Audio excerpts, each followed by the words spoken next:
مسجد میں آپ نماز پڑھنے کے لیے گئے، اللہ اکبر کہہ کر کے آپ نے ہاتھ مانگا، نماز آپ شروع کرنے جا رہے ہیں،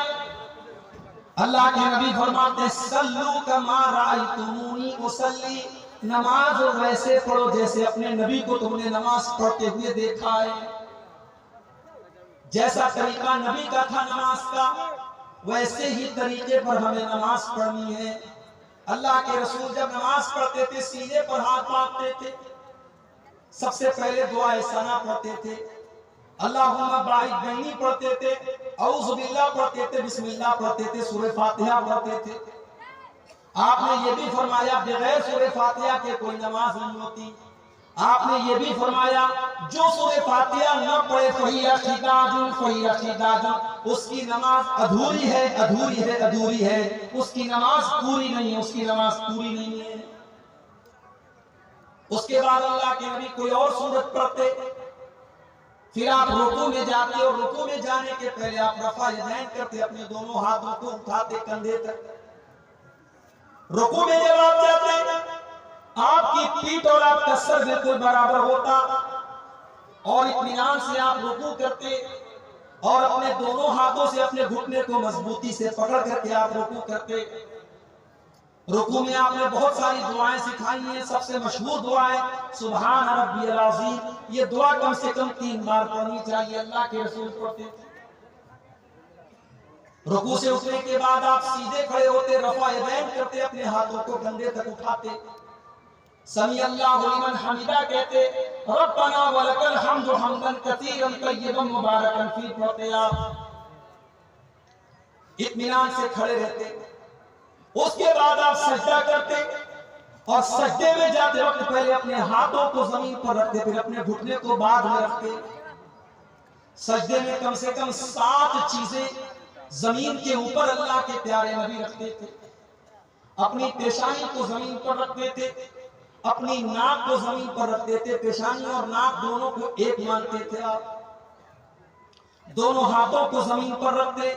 دونوں گھٹنوں کو زمین پر رکھتے اور دونوں پیروں کو بھی زمین پر رکھتے اور پیروں کی انگلیوں کو موڑ کر کے ان کا رخ قبلہ کی طرف کر لیتے اور آپ اطمینان سے سجدہ کرتے۔ سجدے میں آپ نے کہ انگلیوں کو زمین پر بچھانے سے منع کیا اور آپ نے فرمایا کتے کی طرح اپنے ہاتھوں کو سجدے میں زمین پر بچھا کر کے سجدہ نہ کرو۔ مرد کا بھی یہی طریقہ ہے، عورت کا بھی یہی طریقہ ہے، عورت بھی سجدہ ایسے ہی کرے گی جیسے مرد کرتا تھا۔ کوئی بھی صحیح حدیث ایسی نہیں کہ مرد کا سجدہ کرنے کا طریقہ الگ اور عورت کا طریقہ الگ ہے، دونوں کا طریقہ سیم ہوگا، دونوں کا طریقہ ایک ہوگا۔ سجدے میں آپ الگ الگ دعائیں پڑھتے تھے، سبحان ربی العالی بھی پڑھتے تھے، سبوح قدوس رب الملائکۃ بھی پڑھتے تھے، اور بھی دعائیں آپ پڑھتے تھے کم سے کم 3 بار۔ سجدے سے اٹھنے کے بعد اطمینان سے آپ بیٹھ جاتے تھے، اللہم اغفر لی وارحمنی واہدنی وعافنی وارزقنی، یہ دعا آپ پڑھتے تھے، پھر دوسرا سجدہ کرتے تھے۔ دوسرا سجدہ کرنے کے بعد اطمینان سے آپ بیٹھے رہتے تھے اور پھر اٹھ کر کے آپ دوسری رکعت کے لیے آپ اٹھتے تھے اور جیسے آپ نے پہلی رکعت پڑھی تھی آپ دوسری رکعت پڑھتے تھے۔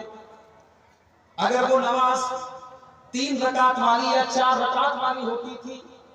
اللہ کے پیارے نبی 2 رکعت پڑھنے کے بعد التحیات پڑھتے تھے، اور التحیات میں جو حدیث سے جو چیزیں ثابت ہیں کہ التحیات کے شروع سے لے کر کے سلام پھیرنے تک آپ اپنی انگلی کو اٹھائے رہتے تھے۔ یہ ہمارے بہت سارے بھائیوں نے جو طریقہ بنا لیا ہے کہ اشہد اللہ کے اوپر اٹھاتے ہیں اور الا اللہ کے اوپر انگلی کو نیچے کر دیتے ہیں، معاف کیجیے یہ حدیث سے ثابت نہیں۔ پورے تشہد میں التحیات آپ نے جب سے شروع کی ہے، سلام پھیرنے کے ٹائم تک آپ کی انگلی ایسے اٹھی ہے، بیچ بیچ میں آپ تھوڑا تھوڑا انگلی کو حرکت دیں گے، جب درود شریف پڑھیں گے تب آپ حرکت دیں گے، درود شریف کے بعد کی دعائیں جب آپ پڑھیں گے تب آپ حرکت دیں گے۔ یہ حرکت دینا بھی اللہ کے رسول صلی اللہ علیہ وسلم سے ثابت ہے۔ تیسری رکعت کے لیے جب آپ کھڑے ہوتے تو آپ رفع یدین کر کے اپنے ہاتھوں کو سینے پر باندھ لیتے،